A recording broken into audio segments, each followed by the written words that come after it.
Today's book is The Witch of Willow Hall by Hester Fox. It's one of those books that's been on my TBR for who knows how long. I do have another book of hers that I was able to get on audiobook, but this one I wasn't, so I was like, you know what, I'm just gonna check it out and get it read.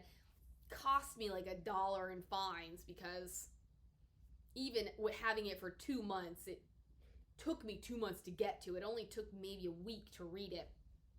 But I quite enjoyed it. I like this one because I also enjoy the supernatural. Like, I love the Salem witch trials. I love anything about witches and ghosts. Well, maybe not witches, but you know, like mysterious goings on.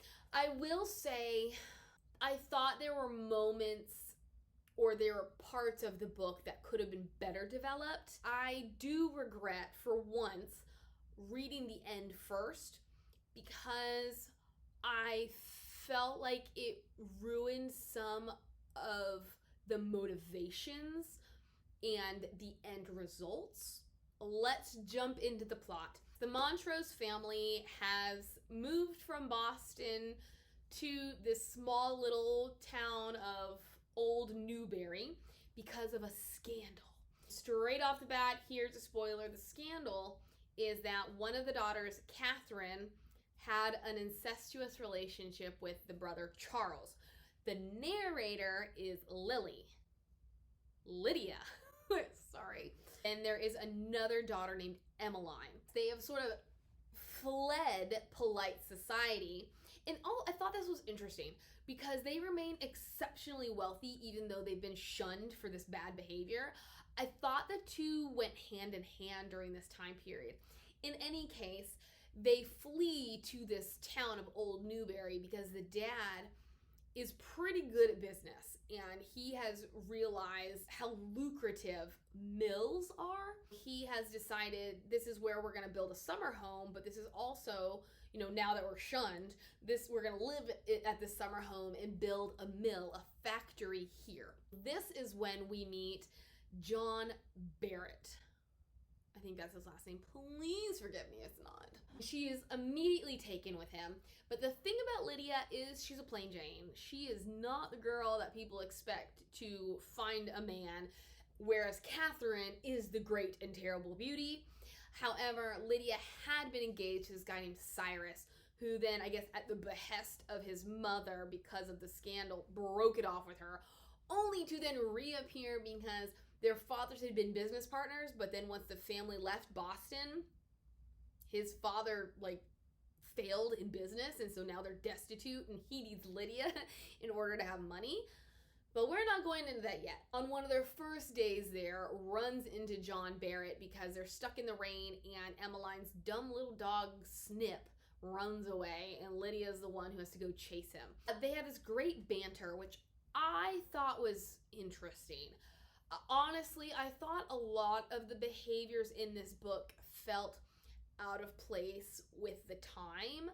They were very familiar with each other. I thought their actions and their speech weren't in accordance with the times. They get very familiar with each other relatively quickly until he learns who they are, because he knew that their dad was coming. He didn't realize that he was bringing his family. So at this point, he becomes incredibly standoffish. Then what we learn is that their summer home had been built upon the wreckage of his old familial home, because when he was a child, his home had burned down, and then at some point, Lydia's dad, once they go into business together, buys this land to build his summer home. We just get this impression that for some reason, John does not want the family in this house. And we sort of begin to figure out why pretty quickly, because strange things are happening. Now where to go from there? Let's jump into Catherine, because as I already mentioned, she'd been sleeping with her brother. And I thought that was the biggest miss, because she claims it's this great love affair.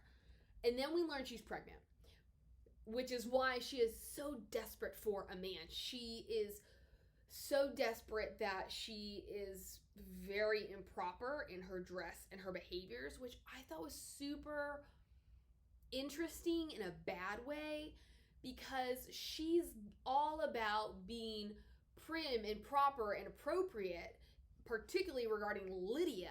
But then she herself, I get it, like dire circumstances, but she herself doesn't even pretend to uphold those standards.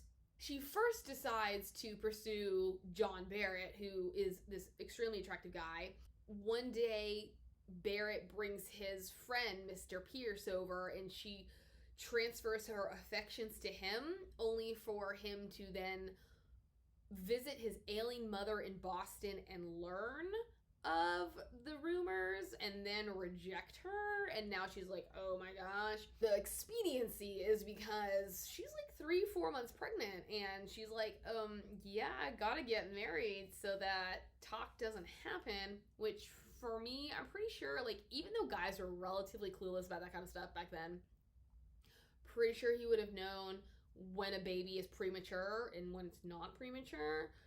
Any case, I thought that the relationship between Charles the brother and Catherine should have been expanded, should have been a bigger subplot, because as I said, it's depicted as this grand love affair. Like, Catherine claims to be in love with him as he is with her, yet we know something's wrong in the beginning because he is off. Like, we know that there was a scandal, and then we know there's something going on with him because he's just missing. Like, there's something, where's Charles, you know? Like, why is he so taboo? Why is he so absent?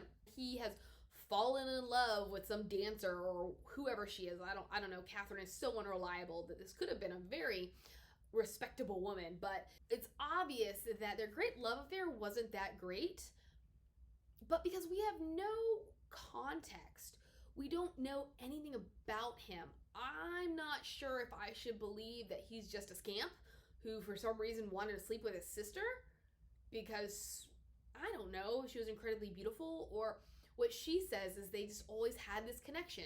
And Lydia can kind of vouch for that. Like, she always felt left behind when it came to those two.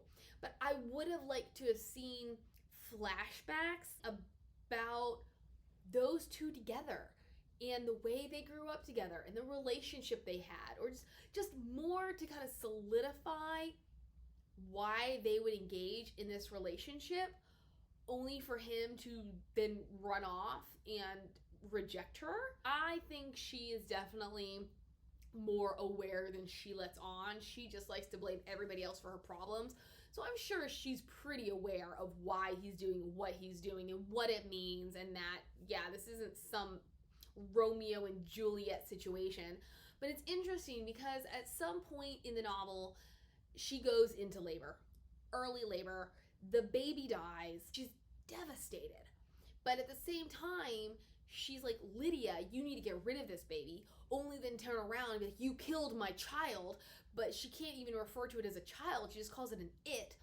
So I thought I just wanted more about Catherine, and I wanted more about Charles, and then I wanted more about Charles and Catherine, because it really would have strengthened that subplot, which for me kind of drove the novel, because it's so taboo, especially for that time period.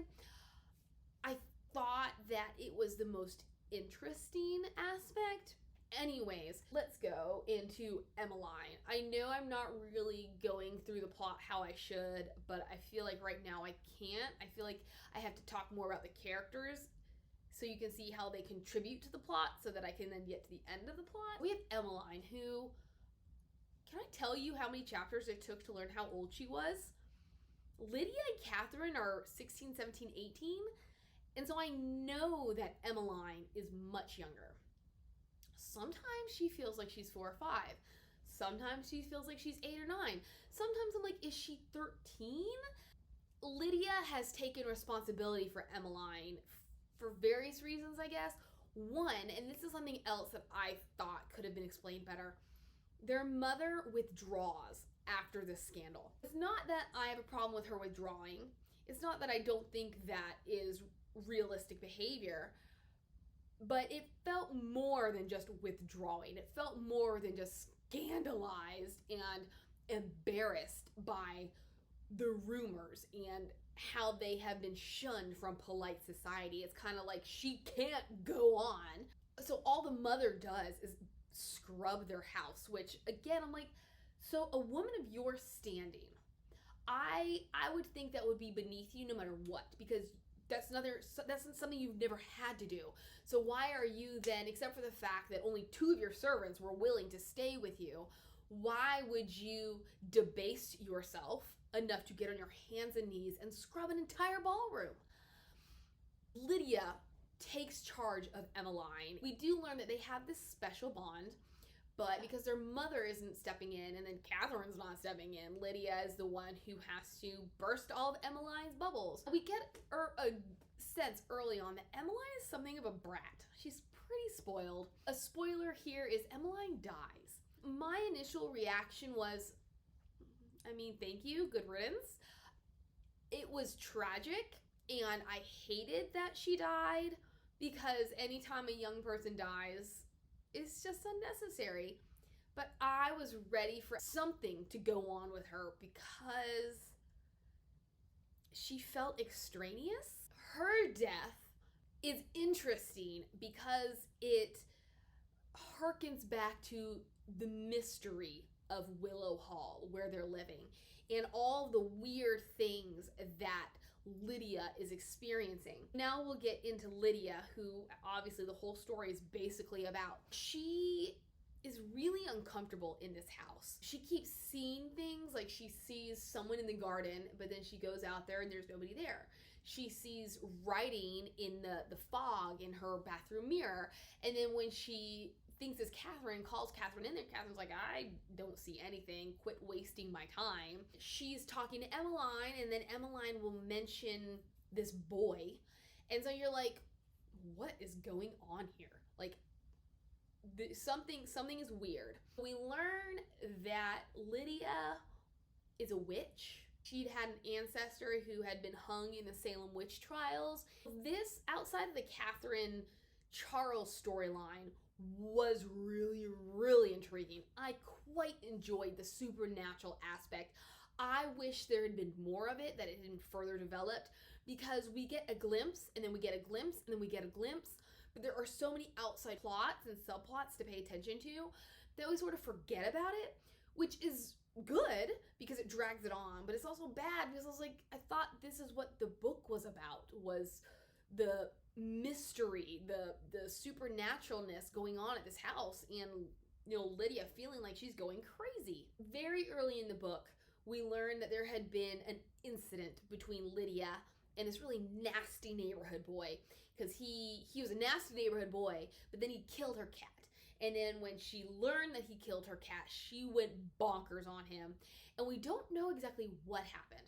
We just know that there was something dark inside her, and it came out as she took it out on this nasty neighborhood boy. And her mother was like, don't unleash that. Like, keep that to yourself. She's got this stuff going on within her, these emotions that she's like, I can't let out. And I gotta say, Lydia was kind of boring. Like, overall, I liked her, but at the same time, she was a little bit too meek, too docile for me. When are you gonna show some personality? You're just gonna let Catherine steamroller you, and you're gonna let your 8-year-old sister make you feel guilty for taking responsibility? At the same time as weird things are happening, she is falling in love with John Barrett, but then she's convinced, as all romantic tropes and cliches go, that he is in love with Catherine. Blah, blah, blah, blah, blah. Her major secret was that, yes, she is a witch. And this is something she doesn't really discover until the end of the novel, when she is sent to take care of an ailing aunt. Cyrus is still pursuing her, still trying to get her to marry him. And now he's resorting to blackmail. One, that he knows that Catherine and Charles did have an incestuous relationship. Then, that yes, he knows that she was pregnant or is pregnant. And then he's like, so remember that kid you maimed? Yeah, we all know that there was something really weird about that. So I'm going to use all of these things to coerce you into marrying me. Catherine then writes this letter in which it's all lies, stating that John was engaged to a local girl. So she's like, okay, fine, Cyrus, like, you know we're never going to be in love, but I'm tired of you hounding me. However, there is a moment where she just loses her cool and she sends him flying across the room. Whoa. Whoa. Anybody know where that's from? She's trying to dive more into witchcraft and wizardry. Anybody know where that's from? But the book that she does find is largely unhelpful. But then she learns that her mother is gravely ill. So she returns to Willow Hall. And this I thought was so random, because I know that the mother had withdrawn and she'd gotten super thin, but all of a sudden she has brain fever and she's dying. I know it's been a couple months, but gee, like, oh my gosh. There had been many instances. One, when after Emeline had died, she had gone to the casket, cut a piece of Emeline's hair, put it in her locket, and then gave Emeline a piece of her hair. This then essentially bound Emeline to earth. Lydia would see her every so often, and this was just one of those moments where I just was expecting more of it, yet we get this huge buildup of, oh, Emeline is still around, but we never see her. When they discover Emmeline's body, Lydia's reaction is so intense that it just like sends the water bubbling or boiling, or like this force of nature happens at the pond. And Emeline starts appearing, and then Lydia encounters the spirit of the ancestor who had been hung as a witch. And that was one more thing that it was really cryptic, which was great, but I expected more, and we only saw her one other time, and I was like, I thought you were gonna be her spirit guide or something. She's like, so yeah, I'm as real can be, and yeah, like, you're a witch, but your mother hasn't talked to you about it. She hasn't given you the book. Well, then I guess it's not time. You're not ready to know. So this brings us back to the fact that Lydia is returning to Old Newbury, to her mother's deathbed. At some point, she encounters this ancestor again. This ancestor's like, look, you cannot use magic. You cannot use your witchcraftery to heal her. That's why you're in this problem with Emeline, is you used old magic to bind her to a place that she doesn't belong. If you're gonna help your mother, do it a natural way. So in the end, who really knows why, the mother does live. And at this point, she comes to the conclusion it's time to reveal the secrets, which there's really not much of a secret. All she says is, the women in my line, we carry this gene. Skipped me, skipped Catherine, but you and Emeline, you both had it. Here's the book. And the book is just generations of the women in Lydia's family who'd had this witchcraft or this witch ability, writing things that they know. So I thought it was going to be so interesting, when in reality, it was nothing. I was like, this was just as unhelpful as the little fairy tale book that you bought while in Boston. Now we're at this point where she and John have reconnected. They've ironed out all of the lies, and they've declared their love for each other. However, she's like, I'm engaged to somebody else, and I can't unengage myself because he's blackmailing me. John's like, there's nothing that you've done that will make me love you less or not want to marry you. So basically, spill the beans. What's the tea? She reveals to him all of her secrets except the witchcraft thing. But first, he tells her his deep dark secret, which is that he murdered his mother and brother. Granted, it was unintentional, but his brother had been a pain. His brother had been a bigger brat than Emeline, and his brother had also been abusive, like physically abusive to him, as well as emotionally. At some point, the brother was going to destroy some of John's toys. John's like, I don't know, 8 or something, maybe 6. They get into this huge fight. The brother turns the little gun he was going to use on John. So they're fighting, and John knocks over a lamp. This is late 1800s, okay? And the mother comes in, and this older brother, Moses, had been her favorite child. So she comes in and she's like, oh, what have you done? You know, like, oh, poor Moses. He leaves the room in a huff, closes the door behind him, forgetting that it locks from the outside. So then the house is on fire and there's nothing he can do. So they're dying upstairs. And this is kind of how the family comes to ruins, is because then the rumor is that the father killed the mother out of jealousy because she was such a great beauty. And then he becomes an alcoholic and drinks himself to death after steeping the family in debt. I thought that was really interesting as well. But outside of a couple mentions of his family, that's all we get. And I was like, I thought this was a ghost story. Because the brother, who, as I said, super brat, he is the one who had lured Emeline to her death. Lydia sees him one time. The mother is the woman that she had seen in the garden. But because their home had been built on the remains of the old home, and those ghosts were attached to the old home, like she could never get rid of them, even though she could cut the ties to Emeline. And because the ancestor could like walk between realms, like that's how she was able to be wherever she wanted to be. But basically, like, you can't live here because those ghosts are never going away. John reveals his secret. She reveals her secret. Cyrus shows up. The two men get into a tussle. The dad, who is a complete non-entity in this book, and I thought this was really strange, how then he sides with John, where I would think he would have sided with Cyrus. He's like, Cyrus, get out of my house. Just go. John meets up with Cyrus, thinking that maybe he can talk some sense into him. Cyrus can't have any sense talked into him. They agree to a duel, like a gun shootout. Lydia learns of this and she goes to stop it. She is almost too late. So she tries to use her powers to prevent Cyrus, because John, she's assuming, has purposefully missed. But she doesn't think that much of Cyrus.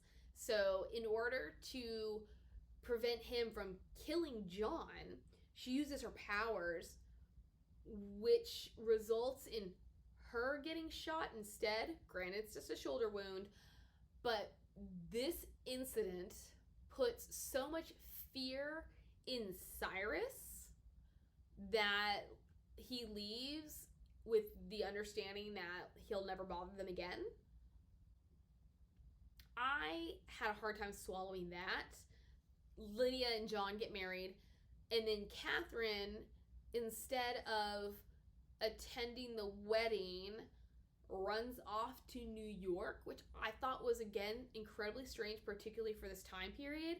That one, her family would not force her to attend a wedding, and two, that during that short span of time, she could get out of Newbury and up to New York. I'm like, where are you getting the money?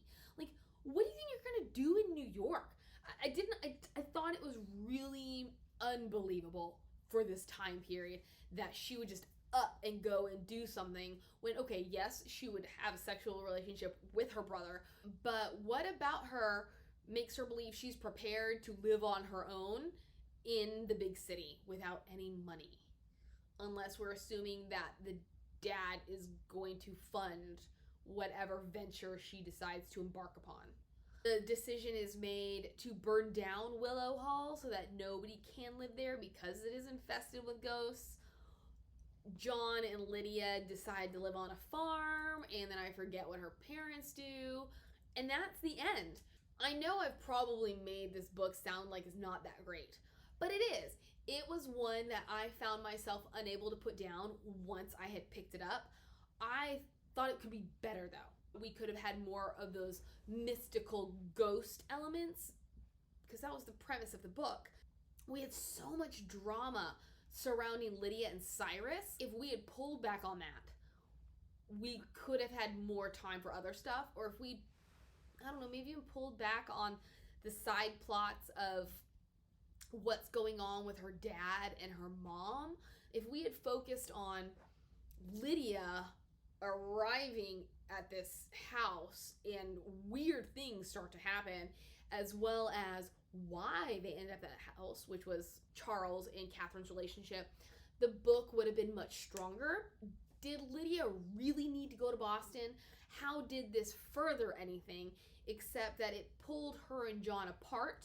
It created red herrings and misdirect. In terms of Lydia's parents, I would have liked more from them in relation to the Charles-Catherine relationship, because we are under the assumption that they are clueless. However, the catalyst for sending Lydia back to Boston is that Lydia, at a certain point, when she learns who the father of Catherine's baby is, because there's still doubt in her mind that maybe it could belong to somebody else, she is so disgusted that she's like, maybe I should try to get this pregnancy to abort naturally. So she creates this tea only to lose her nerve. Yet, and this happens the night that Catherine has her miscarriage. At some point after the miscarriage, at some point after Lydia absconds with this corpse, this baby, this child that was obviously bred from a very close bloodline, Catherine comes to the conclusion that Lydia had intended to do this exact thing, or for some reason, maybe it's her grief. I really don't know. It feels like it comes out of left field, but she remembers Lydia's strangeness, the thing that had happened when she was a child, and I guess other strange things about Lydia, or that Lydia's done. And she's like, oh, you tried to murder my baby, and now my baby's dead, and it's all your fault. And so then they have this huge blowout that both of the parents hear, yet nothing comes of it. Like, okay, so yes, then they look up the stairs, and they see the mother there looking horrified. But nothing happens. Like, there's nothing. Like, all the things that they're so afraid of, if their mother finds out, like, nothing, except she grows a backbone for about 5 seconds, and she's like, you girls need to stop fighting, and Lydia, you're gonna go to see your aunt in Boston. I would have liked bigger reactions from the parents, more a horrified reaction, because as I said, we're assuming that they're oblivious. To get confirmation, essentially from Catherine herself, that the rumors are true, I thought it would again have been a more interesting scene rather than the way it unfolded. Anyways, if you have good recommendations about ghost stories or anything about Salem witch trials, I am all ears. I hope your day has been better than mine, and I will see you next time. Bye!